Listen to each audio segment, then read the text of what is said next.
What's up, everybody? Jason here in the Z shop. Today I got a couple quads in the shop. I got to get some things repaired on. First I'll be starting off with my quad, getting the carburetor off and letting it soak since the jets came in today for it. I got to rejet it. Recently I did a big bore kit rebuild on it. This thing's set in a box for like 7 years. Let me see here. We'll flip you around here. Yeah, let's see if I can get out, zoomed out a little bit.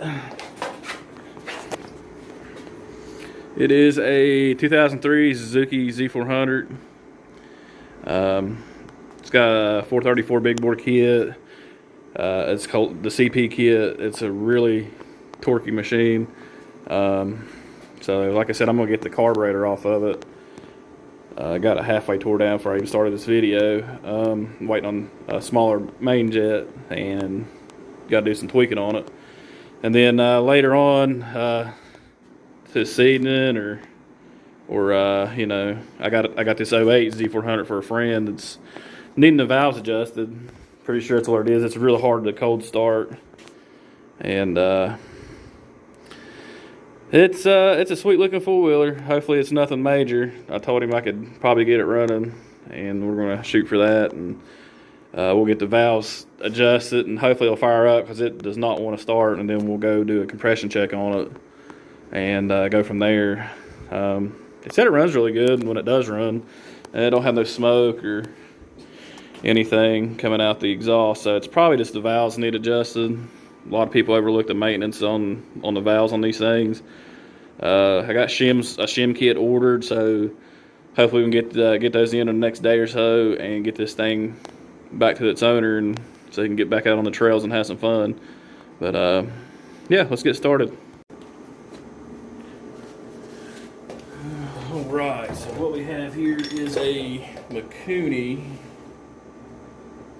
BSR 36 is standard on the LTZs from 03 to 08 until they swapped to fuel injection.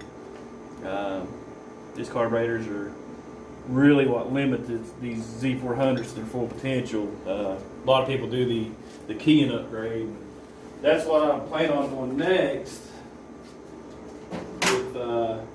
If I ever get down to my buddy's house and pick up the carburetor, I'm just too lazy to go get it.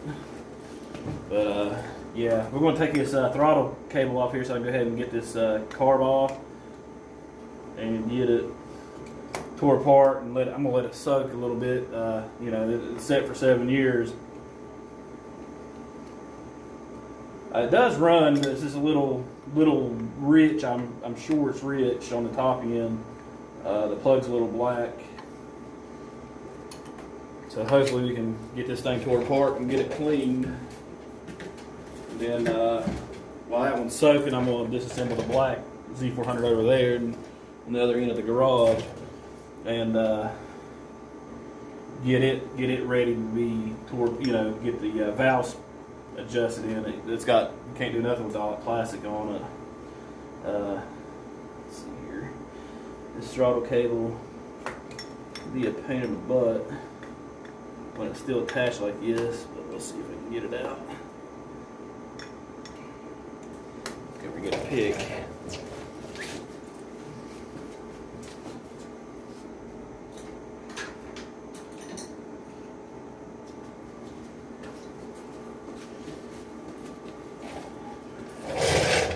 Let's see if we can get this thing out here.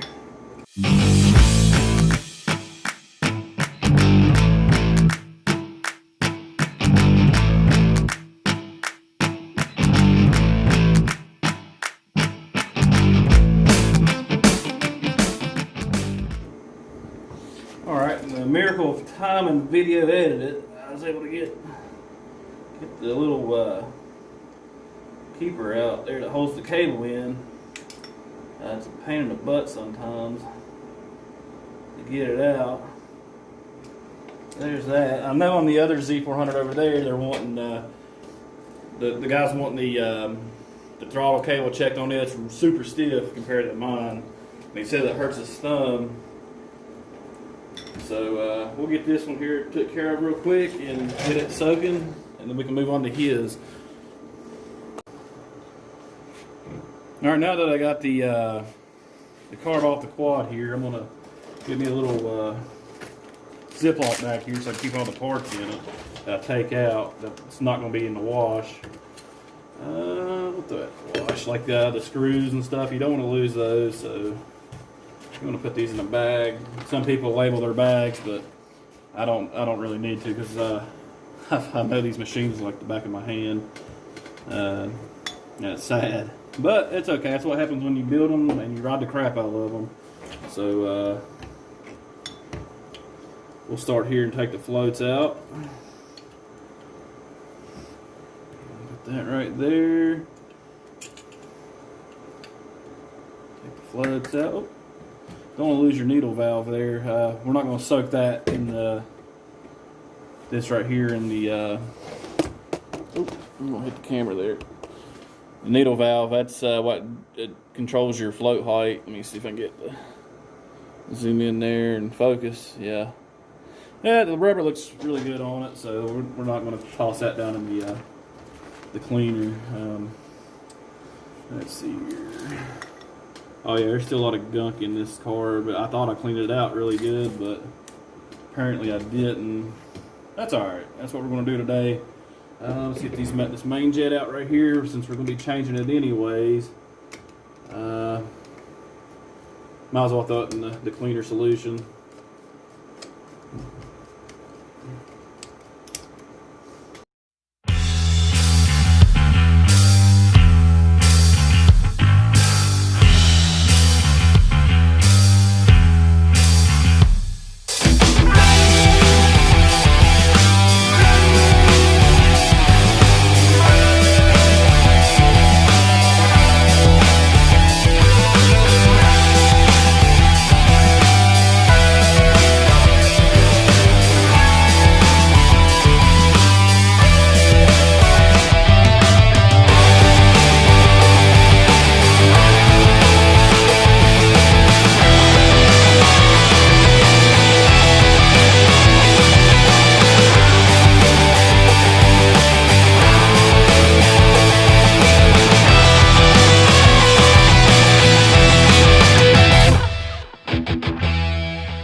So I got the carburetor tore down to the farthest I want to take it to have it clean. Just leave the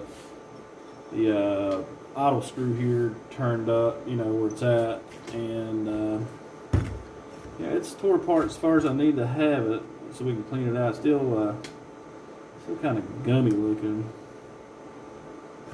in some places. I thought I cleaned it really well, but we're going to get this one tore apart. Well, it's already tore apart. We're going to get it in some hot degreaser and let it soak for a little bit. I guess in the meantime, I'm going to get started on the other Z while this one sits and cleans, soaks it or whatever.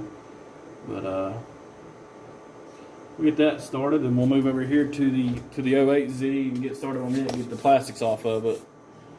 And then we'll go from there.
Alrighty, we're going to get started on tearing into the top end of this Z400 here.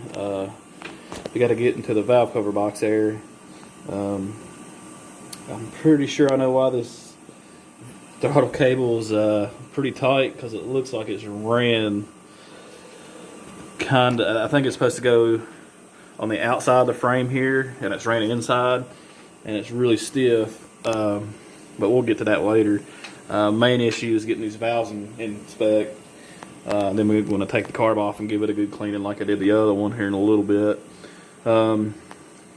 Hopefully today I can get to the valves and get them checked before I go to work. I got a few hours where I got to be there. I should be able to get in there unless something stupid comes up or something really unexpected happens. But we're only probably 20 minutes in on this quad, and I've already got the front plastics all the way off, and it's a little bit tougher to take off because it's a one-piece style set. Unlike mine, it's multiple pieces. If it was like mine, I wouldn't have to take the whole front end plastics off or not. But you know, that's what happens. It might be the newer, or it's a newer model than mine. Mine's the first one's made. They're painting a butt, but yeah, we'll get started on this on these valve cover here and get ready, and clean it up a little bit here, and see what we can do.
Alright, we done got to the point where we're going to get to the valves. We need to get this motor in top dead center. As you can tell, the cam lobes ain't supposed to be right.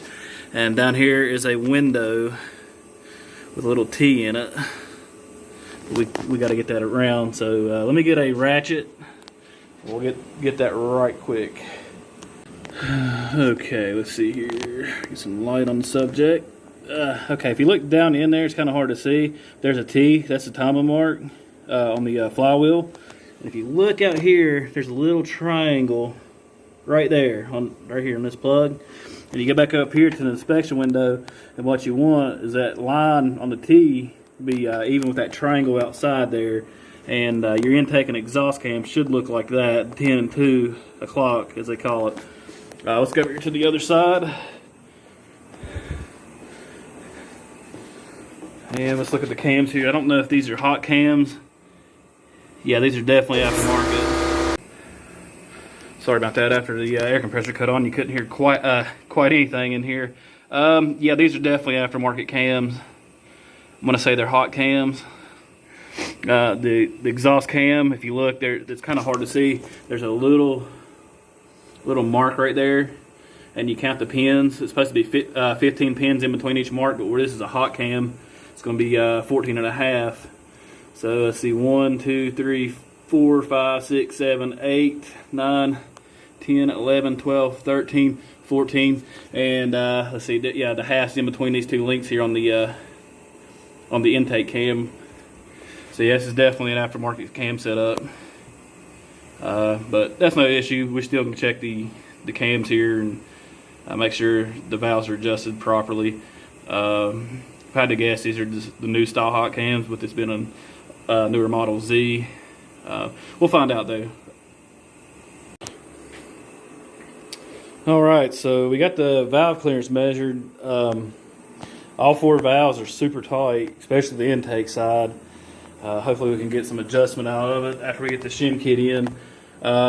Usually the exhaust doesn't really do too bad, but the exhaust valves are super tight too. They're at their limits. They're the far top one here. It's it was right at the minimal spec, and this one on this side was actually under the spec here. This right side intake or exhaust valve, but both intake valves are super tight. It's pretty common when it's you know, the maintenance hasn't been upkept, or you know, you just ride the crap out of it. And usually that's what it is when you ride the crap out of these things. Bad news is the timing chain is stretched, and the tensioner here, I took it out and counted. There's no clicks left, no more adjustments on the automatic tensioner. So I'll have to get a hold of the owner of this four-wheeler and see if he wants me to go any further with it, or see what we can do about getting the timing chain swapped out. It's going to be a little bit more extensive work. I'll have to peel the head off, do all that. So it's a little more than just valve adjustment at this point. But whoever had this four-wheeler before him, he got some money sitting in it, so it's very well worth fixing up. This timing chain and valve clearance is pretty typical on these four-wheelers, so it's no big deal. I mean, it happens. I can't count how many timing chains I put in the old yellow one there. They like to go through them. I think it's just a bad design from Suzuki's part, but other than that, they're good four-wheelers. So we'll see what happens.